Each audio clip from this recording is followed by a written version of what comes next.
Welcome back, everybody. We're here again. I'm sorry for this. Again, with this Saturn Ion.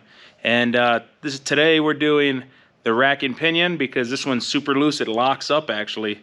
So it's pretty dangerous. They could die. So I'm going to change it for them. And I'm going to take you through step by step so you can change your own, save some money. So like, share, subscribe, send some comments down below. Please help me with this algorithm. And let's get into it.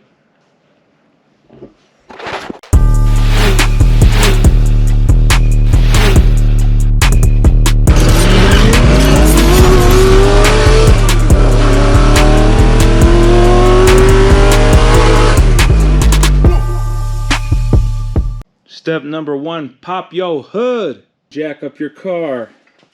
Then you're going to take a 19mm and you're going to take off your wheels.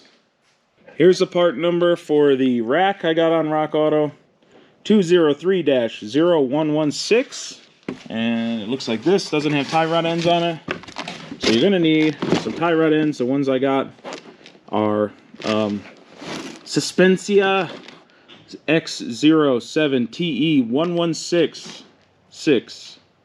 Go buy 2 of these and 1 rack and you should be good. We need to seal this jam nut, so you're going to use a 21mm and you're going to break this guy loose. Looking at it from this way out, it's righty tighty, lefty loosey. So if you're looking at it from this way, then it's righty loosey and lefty tighty. Grab some PB Blaster or something. Get these nice and lubed up so it comes out easily.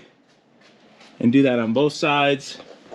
And then you're going to whack this guy with a hammer right here. Not the threads, not the tie rod. You're going to whack right there and this should pop out. If it doesn't, get a ball joint removal type tool from AutoZone, O'Reilly's, whatever. And then fully pull this nut off. Take this outer tie rod end on both sides all the way off. Spin this nut off since we need to reuse it because our new tie rods didn't come with the nut for some ungodly reason. So we're going to steal this one. You use a 15mm socket. Take all 3 of these bolts out. That holds in this motor mount way up here, which is in the way of getting the steering rack out. So you have the steering rack here. That motor mount and this bracket are going to have to come off because they're in the way. Put an 18mm socket or wrench or whatever you got on this motor mount bolt. Take that all the way out. And then you'll be able to pull this motor mount. Use an 18mm to remove the nut on the sway bar end link. If your end link is spinning the whole shaft, then put a jack here. Jack up this sway bar, and then it pushes this into this metal, which binds up this centerpiece here so it can't spin. And then you can get the nut off, then take the jack off from down here, and then you should just be able to take it out like that. So motor mount's in the way, I mean the sway bar is in the way of you seeing everything, but you push it up and out, you rotate it, bring it down like this, and then bring it out. Done. You have 1 bolt on each side of the rack, 1 here and 1 on the other side, and that's what holds the steering rack to the subframe, this big metal part. You need to take those out. Those are 18mm. Use a 1/2 inch socket. For some reason this is standard. And you're going to pull this bolt out of that hole. So now your rack dicky-do there that goes into the universal joint could slip out of it.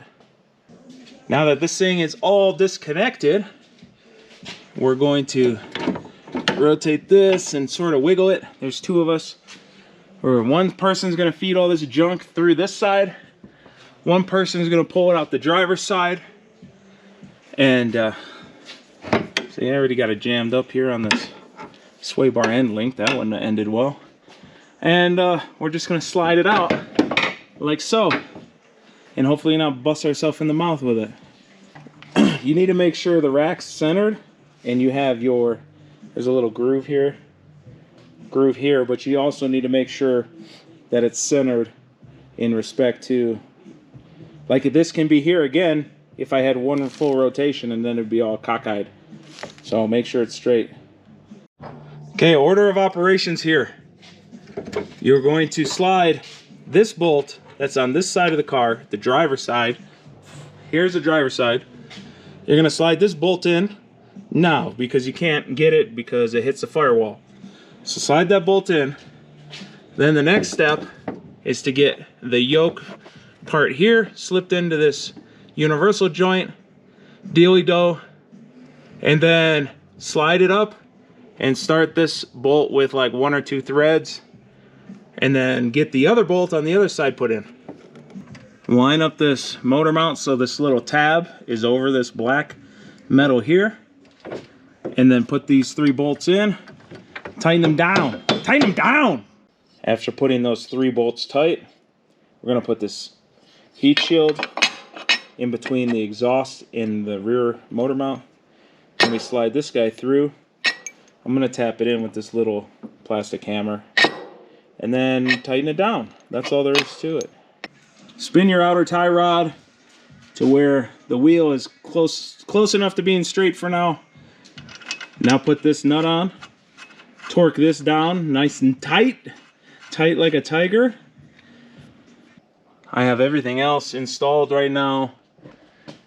Now we just have to go ahead, tighten down these bolts for holding the rack to the subframe, and we are done. Hopefully I helped all of you out that watched to this point of the video. Saved you a bunch of money. If I did, please hit like, share, subscribe. Put another comment below, since you already put one at the beginning of this video because I asked you, right? Put another one, and I'll see you in the next episode. Wrench on.